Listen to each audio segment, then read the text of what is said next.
Misalkan cara menghitung integral itu harus hanya pakai apa? Tambah, kurang, kali, dan bagi doang. Bisa semuanya, bisa salah satunya gitu ya, bisa keempat-empatnya digabung, itu pokoknya hanya ini operasi yang kita gunakan. Nggak ada yang namanya menurunkan, nggak ada mengintegralkan, nggak ada. Jadi hanya melibatkan ini. Jelas ya? Kenapa? Karena kedepannya sebenarnya metode numerik ini adalah basis untuk pemrograman komputer ya. Jadi kita tahu kalau dalam operasi komputer itu yang bisa dihitung itu dalam operasi komputer itu hanya ada penjumlahan ya, pengurangan, perkalian, dan pembagian kan di komputer gitu ya. Jadi makanya si numerik ini merupakan apa ya, salah satu hal yang mendukung banget loh dalam perkembangan dunia komputasi saat ini gitu loh. Karena ya itu, tanpa metode numerik berarti kita nggak akan bisa nih ngitung-ngitung integral dan seterusnya gitu ya menggunakan komputer gitu ya. Gitu. Jadi yang namanya komputer beda dengan analisis ya. Kalau analisis itu kan otak kita yang bekerja gitu kan ya. Kita bisa melakukan kreasi sedemikian mungkin gitu loh. Tapi kalau komputer enggak ya. Komputer itu nggak kreatif gitu kan. Dia nggak punya inisiatif untuk menyelesaikan masalah gitu. Si komputer itu bisa bekerja tergantung dari si usernya kan gitu loh. Gitu, makanya basisnya itu kan cuman bisa tambah, kurang, kali, dan bagi doang gitu kan. Jadi si komputer itu jadi di sini emang dalam perkembangannya metode numerik sangat sangat dibutuhkan ya untuk perkembangan matematik, apalagi ke bidang aplikasinya. Nah, seperti itu. Nah, untuk lebih jelasnya kita coba skemakan ya, seperti apa sih membedakan cara menyelesaikan permasalahan menggunakan metode analitis dan menggunakan metode numerik. Nah, di sini saya akan coba, nanti kalian tebak mana yang analitis, mana yang numerik ya. Oke. Misalkan kita ada dihadapkan pada permasalahan bagaimana menentukan solusi untuk persamaan ini. Ini kan mencari akar ya, atau solusi. Solusinya itu berarti kan nilai X-nya berapa nih? 3 ya. Nah, ini gampang lah gitu kan. Nah, salah satunya gimana? Ini yang udah kita tahu. Kedua ruas kita kalikan dengan setengah gitu kan. Nah, berarti setengahnya kita masuk ke sini, 2 kali setengah jadi apa? 2/2, 6 kali setengah jadi 6/2. Nanti akan didapatkan X sama dengan 3. Nah, ini solusinya. Benar nggak? Nah, cara yang kedua, ada lagi cara kedua ya. Cara kedua saya bisa aja coba-coba nilai X-nya kan. Nih, pakai tabel. Tabelnya apa? Karena yang ada X-nya itu 2X. Berarti ini fungsinya 2X. Ini nilai X yang akan saya coba-coba nih. Nanti saya akan mencari nilai X sehingga kalau dimasukkan ke sini nilainya jadi 6 gitu kan. Ya udah, saya masukin 2 kali 1 2. Masukin 2 kali 2 4, belum sama. Kalau X-nya 3, oh udah sama nih. Oh, berarti solusinya X sama dengan 3. Gampang kan? Nah, ini jadi kalau dari sini sebenarnya mana yang analitik? Ini yang analitik kan? Ini yang numerik. Ini bisa nggak dikerjakan pakai Excel? Gampang ya kan? Kita udah pakai Excel gitu kan? Set tinggal masukin aja rumusnya di atas, di drag set ke bawah udah dapet. Benar nggak? Tapi kalau ini bayangkan, mungkin nggak komputer punya inisiatif, oh ini mah harus kalikan setengah nih, gitu kan? Bayangkan kalau ini misalkan 5, berarti komputer harus apa? Kalikan dengan 1/5. Kalau ini 1/3, kalikan dengan 3, dan seterusnya. Itu kan nggak mungkin ya komputer bisa melakukan inisiatif gitu, atau melakukan inisiatif bilangan berapa sih yang harus dikalikan, itu nggak mungkin gitu. Ya, itu lebih gampang mana? Ini apa ini? Cara 1 apa cara 2? Oke, cara 1 ya. Jadi ini mah cara 1 aja deh, yang analitik kan lebih gampang, benar nggak? Atau ada juga yang ini bisa nih, lumayan cukup mudah gitu kan, kita nggak usah repot-repot ngitung kayak gini ya, bisa juga kayak gitu. Nah, sekarang kita masuk ke contoh berikutnya deh. Sekarang kita naikin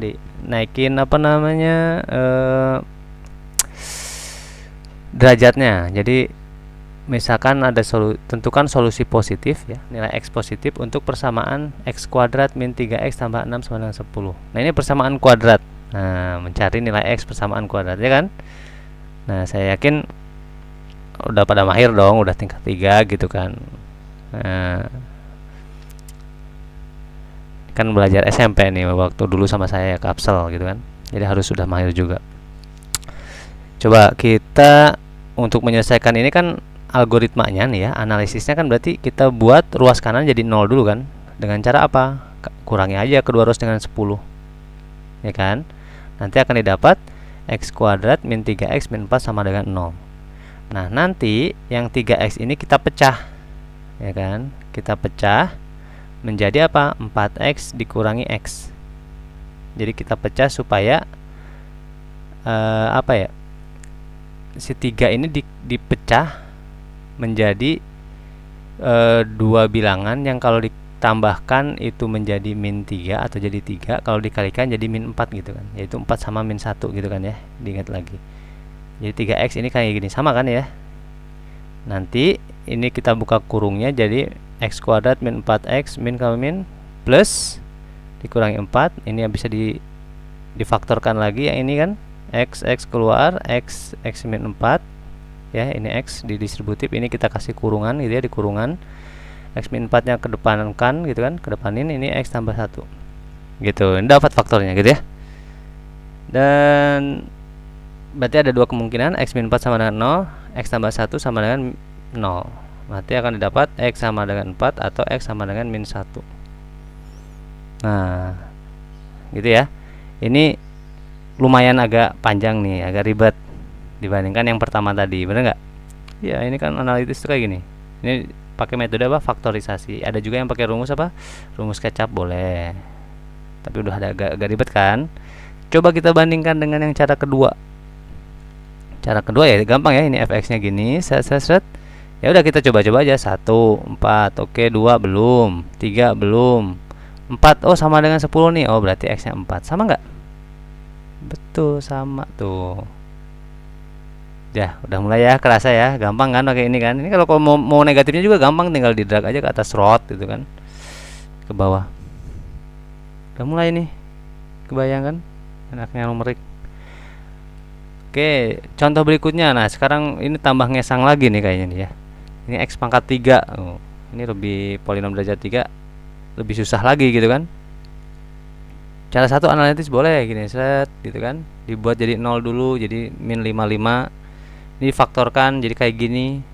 Gimana nih cara dapat ini? Wah, ini perlu pemikiran lagi gitu kan. Dengan cara apa? Kayak bisa pakai yang Horner Ketea gitulah gitu kan. Yang Horner dan seterusnya. Untuk mendapatkan hasil ini. Dan saya yakin komputer nggak mungkin dong punya inisiatif untuk mendapatkan ini gitu kan. Makanya ini analitis nih kayak gini. Ya. Dari sini kan ada 2 ya. Kita ambil yang positifnya, yang udah pasti positif ini, x min 5 sama dengan 5. Kita bandingkan cara kedua. Oh, tinggal masukin aja rumusnya kan, hanya perkalian tuh, perkalian ya, x perkalian kurangi tambah x min 6. Mana yang hasilnya 49? Seret, ketika coba 1 2 3 4 5 49. Ya. Jadi kebayang ya, benar-benar numerik itu alat yang sangat penting ya untuk untuk sains sekarang gitu. Analitis itu penting. Analitis penting karena apa? Analitis itu basis untuk pengembangan si numerik tadi ya. Cuman pada implementasinya ya lebih banyak numerik yang kita gunakan. Yang ya. Nah, sekarang coba bayangkan ya, usaha kita atau usaha Anda gitu mencari solusi soal-soal seperti ini. Nah, gimana nih mencari x-nya? Bisa pakai analitis? Bisa, tapi berat banget. Ya kan? Pangkat 7 men. Berikutnya kalau ada integral kayak gini. Ini mengintegralkannya aja udah puyeng gitu kan. Susah juga gitu kan. Wah, ribet nih. Berikutnya nih yang 4 variabel. Ini ada berapa kali eliminasi substitusi nih, ya kan? 2 variabel aja, 3 variabel aja udah banyak banget eliminasi substitusinya kan? Ya enggak? Atau bisa juga pakai eliminasi Gauss. Ini butuh berapa kali nih eliminasi Gauss gitu. Eliminasi Gauss itu juga bukan numerik sebenarnya ya. Nanti ada metode iterasinya untuk menyelesaikan ini. Nah, jadi dari beberapa kasus ini kan kebayang ya. Jadi tidak semua kasus itu bisa diselesaikan oleh analitik gitu. ya. Bahkan cenderung permasalahan-permasalahan real di lapangan gitu ya, itu banyaknya yang susah gitu loh, yang kompleks secara persamaan matematik itu kompleks gitu loh. Jadi nggak akan bisa diselesaikan dengan analitik dengan mudah gitu loh. Makanya di sini metode numerik